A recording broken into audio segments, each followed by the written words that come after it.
My name is Mary DeRosier, and I'm your children's literature instructor, and I'm videotaping a short first class for you so that you'll know what I look like and have some idea of the requirements of the course and the things that we'll be doing this semester. I'm not going to be here for the next few weeks, the first couple weeks of the class, because I'm expecting a baby any time. So the way I've set up the class for you is as much independent background reading at the beginning of the class, so that you will know what's going on as far as what I would normally do as a lecture for the class and what we would normally do the first weeks of class. But it will be your responsibility to do the reading, and we'll get into some of the assignments in just a moment. But first of all, I'd like to introduce myself. I'm, as I said, Mary DeRosier. I've taught children's literature here at Trinity. This is my third year. I'm the children's librarian at the Deerfield Public Library, so I've had a lot of experience in working with children and books and teachers and books and parents and books, and a lot of exposure to the literature. So hopefully you'll be able to take some of the knowledge I've gained from experience and from reading and ask me a lot of questions and learn from my experience, as well as learning from your reading, which you'll be doing quite a lot of. I have several handouts that will be given to you the first week of class. One is a letter from me to you that just sort of explains where I am and how to get in touch with me. It gives you my phone number. You can call me if you have questions about anything. There will be a couple of assignments that are due while I'm gone, and the information about those assignments will be given to you also. Rather than, since I won't be here, you won't be having any lectures in class, and your classes at the very beginning. We will be having class each week. My husband will come and give you a quiz over the assigned reading for each week, and it should be a short quiz and just basically a very straightforward one over the chapters that you've had assigned for that week.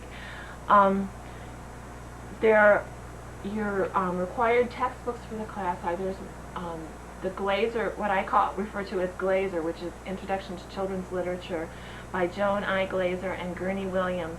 That is your textbook, and there will be a lot of reading in that. Then also the Great Gilly Hopkins, which is a paperback, and most of the reading you'll be doing in class will be things that you have chosen on your own to read. But the Great Gilly Hopkins we'll all read, so that there's at least one or possibly two books that we've all read, so that we all know that we're talking about the same thing. But that's not, the Great Gilly Hopkins is not for several weeks. So right now, the things you should know about are the Glaser book. You should have that, your own copy of that. Then Children and Books by Mayhill Arbuthnot and Children's Literature in the Elementary School by Charlotte Huck are two other children's literature textbooks. Now obviously I haven't asked you to buy these books for the class, but they're on reserve at the Trinity Library, and they're also on reserve at the Deerfield Public Library in the downstairs in the children's department. These are for you, and you will end up needing them quite often, so that you'll need to know where they are. In the Trinity Library, they're on reserve, and in the children's department of the Deerfield Library, if you go downstairs to the children's department and tell the librarian on duty that you're in my class, she'll show you where those books are kept, and you're free to use them at any time, and you don't even have to ask permission once you know where they are. But they have to be used in the children's department so that they're always there in case somebody else needs them too. Okay, first let's go through, take out your syllabus, and we'll go through quickly. Obviously I know you can read, so we're not going to go through everything on the syllabus, but I want to make sure that you understand some of the basic things about the class, and that I've explained a few of the things that maybe aren't so apparent to you. I've told you about the textbooks, so we'll skip that. We'll skip the objectives. You can read those on your own. Now the course requirements, which are on page 2, you are responsible for knowing what's in the syllabus, and there may be things that we don't talk about in class. You're still responsible for knowing those. So hopefully you won't just look at the syllabus tonight and never look at it again. You are responsible for that. There's information on different assignments. There's background information on other things that you'll be doing. Okay, the first thing is obviously to attend class regularly. One absence is allowed before the grade will be affected, and the student is responsible for all material covered in assignments given during missed classes. You will not, when you only have a class that meets once a week, if you miss a class, it's like missing a whole week of another class. So attendance is very important, and we do a lot during class that would be very hard for you to make up. So please come to class regularly. That's required of you. Okay, the second one is participate actively and regularly in class discussion, and your grade depends on this participation. So if you were borderline between an A and a B, you would get an A if you had participated a lot in class, and you probably wouldn't get an A if you hadn't. So it can make a difference in your grade, and it certainly makes a difference in how enjoyable the class is for you and everyone else too, because you certainly don't want to listen to me talk the whole time. Okay, please be on time for class. The class starts at 6:30, and we'll always start as quickly after that as we can. And leaving class early or being late is not acceptable, so please be there on time, and please stay till the end of the class. There are going to be some readings in your textbooks and other required readings. You're of course required to do that. There will be weekly quizzes given over the assigned books and chapters in your textbooks, and those will be weekly over whatever is assigned for that week. And there won't be any makeup quizzes, and if you haven't missed a class, your lowest quiz grade will be dropped. If you've missed one class, then you won't have a quiz grade dropped. So if you do badly one week, don't worry. It won't make that much difference if you haven't missed a class. The sixth thing is complete all written assignments outlined in the syllabus. And if you've got a lot of grammatical mistakes or spelling mistakes, or something is poorly written, that will make a difference in your grade. So make sure you've proofread everything. And all assignments that you turn in should be typewritten, with the exception of your card file, which we'll talk about later. Okay, I guess we talk about that next. Complete an annotated card file. This is number 7. And of all the books and magazines you've read in the categories listed below, and we'll get to that in a minute. Now this assignment is something you're going to be doing on cards. The best size of cards for this is 5 by 8, 5 inches by 8 inches, because then you'll have plenty of room. Don't use 3 by 5 cards. They're way too small. You won't have enough space for the information you need to include. So 5 by 8 cards are the best. Notice this underlined part. The books read must be listed in your text or in the Arbuthnot or Huck books. Now, one thing about your textbook is it's not as good as the other two in terms of listing a lot of books at the end of each chapter.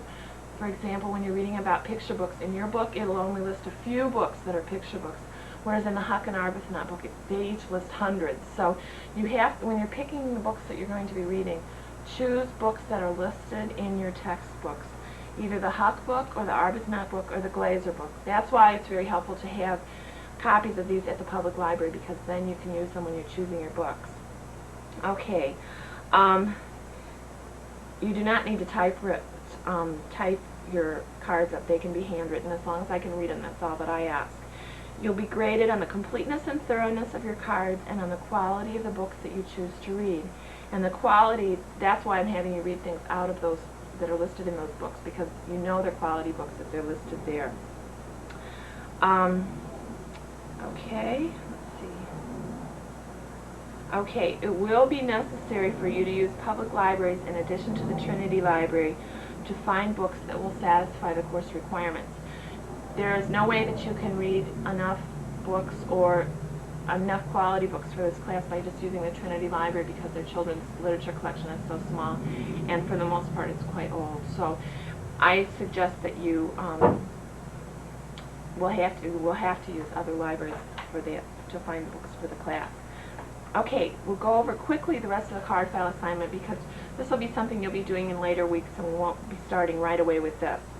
Okay, read a minimum of a listed number of books in each of the following areas. And notice these things that are underlined. These are the kinds of things that I'm afraid if you don't become very familiar with your syllabus, you may forget to do.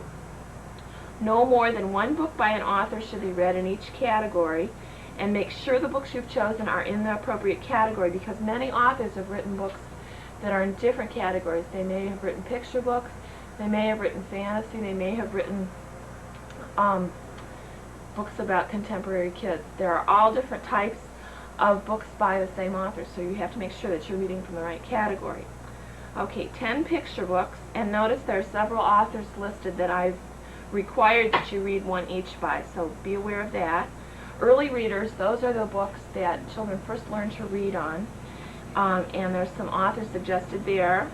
Traditional literature, that's folklore, folk and fairy tales. One book of fables, one book of myths, and 3 folk or fairy tale collections. Now, collections are books that have more than one story in them. So, actually, a book that has at least, I would say, at least 5 stories in it or more. Poetry, you need to read 5 of those, and those should be from the collection. Modern fantasy, there's some selected authors there. 10 books of modern fantasy, 10 of contemporary fiction, 8 historical fiction, biography, 5 of those, informational books, 10, and 5 magazines, and 6 in the young adult fiction area, which is books for teenagers. And that can really be anybody from 11 or 12 on up as far as the children who are reading those books. Now on to number 9. In a normal class situation, you of course have time to ask me questions about these, and I will clarify anything you didn't understand. If you have questions, you can call me, or we can talk when I do get back and am teaching you in person. We can talk about anything you don't understand, but if it's something that's coming up during the time that I'm gone, just feel free to call. Okay, number 9 is very important. Plagiarism and cheating in any form will not be tolerated. All words you write should be your own unless surrounded by quotation marks. The text on your card should be entirely your own, and paraphrasing somebody else's words is also cheating. Plagiarism and cheating are grounds for automatic failure of the class. Okay, 10. Prepare and present a picture book in class. We'll do this, and I will do a lot of demonstration storytelling for you. We'll sign up in advance for this, and you have to check with me on the books that you've chosen. So we'll talk about this later in class. We'll do this further on in the semester, and I will have given you a lot of tips on storytelling and how to present a book to a group. Number 11 is something that's coming up in the next couple weeks. Prepare one written critique of an article on children's literature from the Horn Book magazine. And I will give you a handout tonight that tells you just what a critique is. A critique is basically your opinion of the article and just a short summary of what the article is about, so we know what you're reacting to. And choose an article that interests you, obviously, because otherwise why would you have an opinion? And the critique should be about 2 pages long and typed. So I will give you more information about that, and I think it's pretty self-explanatory. It's not difficult at all. It's just important that you choose an article that's interesting to you, otherwise the assignment really isn't worth the time you put into it. Okay, number 12. Each student will prepare and present a half-hour literature program to a group of school children in a school situation. You can do this either in a classroom or in a school library, and this will be something that you'll do also later on in the semester, but I wanted you to know that this would be something you would be doing. You will be responsible. You have to set up your own appointment and choose the school you want to go to and the grade you want to work with and whatever. So we'll talk more about that in class too, but that will be something you do after you do your storytelling in class, so that you will have had some experience with this and it won't be all new to you. There will be a midterm and a short quiz at the end of the semester over the card file assignment, and a final exam will be given, and all assignments are to be given to me on the day that they're due in class, and late papers and projects will be penalized accordingly, and if they're especially late, they might not be accepted. Now sometimes on the next thing, revisions and rewritings of assignments may be allowed in certain cases. That's if you've turned something in on time and it's not quite right, I may give you a second chance to do it. But if it's late, then of course I won't give you a second chance to do that. So those things are always nice to know, so make sure you turn everything in on time to me. Okay, as far as the class schedule, let's just look at the first couple weeks, 2 or 3 or 4 weeks, so that you know what's coming up. Obviously the first class we're just going over the syllabus and the grading. There's not really a lecture or anything like that. September 7th, Children in Literature. Now this is a class where I would usually give you a pretty long lecture about the background of children's literature and what's important in children's literature and some of the major basic information you'd need. So rather than doing that, I've assigned chapters in all 3 of the books. Now the Glaser book is the one that you have yourself. Arbuthnot and Huck are the 2 that are on reserve.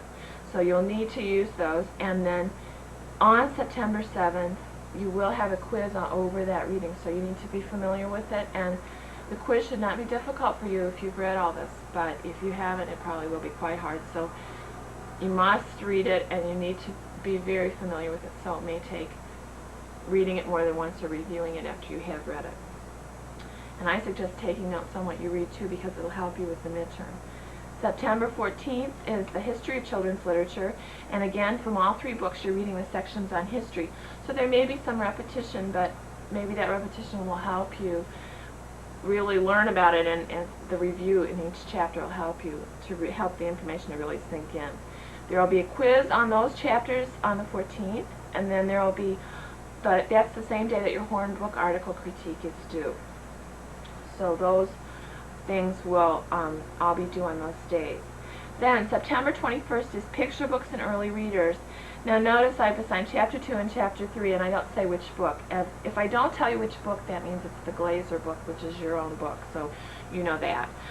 Quiz on those chapters, and then that's the week that your picture book cards are due and your early reader cards are due. So you'll have to read 10 picture books that are listed in one of the other of the books, and 6 early readers.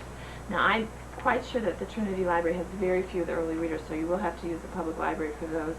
And the picture books, I'm not sure what you can find in the Trinity Library as far as what's required of that either. So you'd probably be happier with some of the books and have a bigger choice in a public library situation.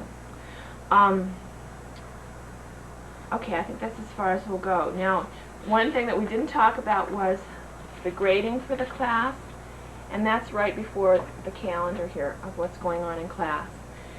Basically, this is the breakdown of the grading. Your outside readings, which is your card file and the books that you're reading, 25% of your grade, so that's a quarter of your grade. Your quizzes and midterm will also be a quarter of your grade. Final exam is 15 points, which is can make a big difference in your final grade. Children's literature, classroom literature presentation, that's when you go out to a school and do a storytelling assignment. That's 10% of your grade. Your attendance and participation here, again, is 10% of your grade. So that can make a whole letter difference in your grade, a difference between an A and a B and a B and a C. Class storytelling presentation, that's when you get up in front of us and do a storytelling example for us, taking a picture book and having it all prepared and doing a good job with that. That's 10% of your grade, and then your article critique is 5% of your grade. So just so you know how things are weighted. Okay, let's not go any further with the syllabus.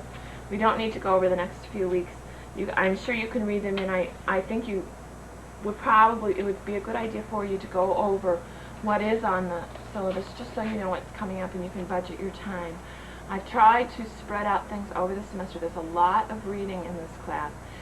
None of it is going to be hard for you. It's not like any of the work is difficult. It's just that there is a lot of reading, and it takes time, and it's a time-consuming class. So if you can stagger and spread out your work so that you know you aren't saving it up to the last minute, you'll be a lot better off.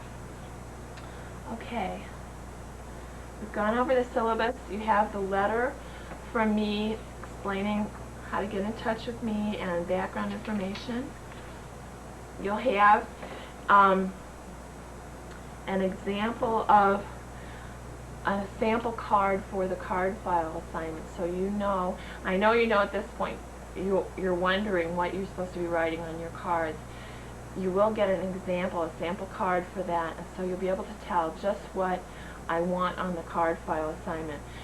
There's a little bit of information here on this letter, you can read that, but the sample card will help you a lot, because then you'll have something to go with. Okay, now the Hornbook article critique is on the pink piece of paper, the assignment, the information on that. And I think it's pretty straightforward. I don't think you should have any trouble.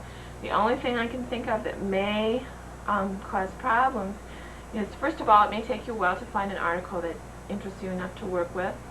So don't just choose the first thing that you see. Just wait until you find something that you like.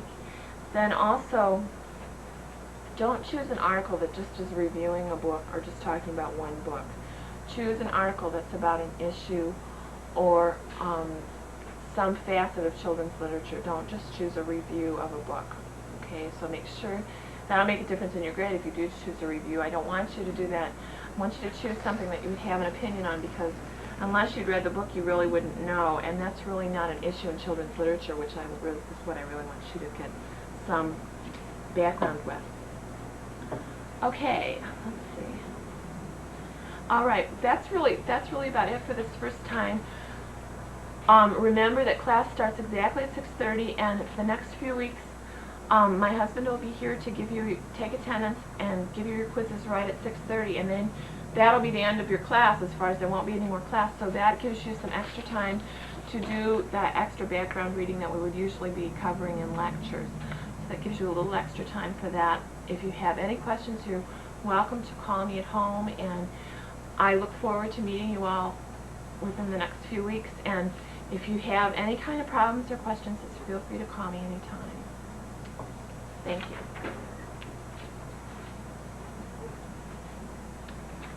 Okay. I probably oh, Doug, God, that was a tear.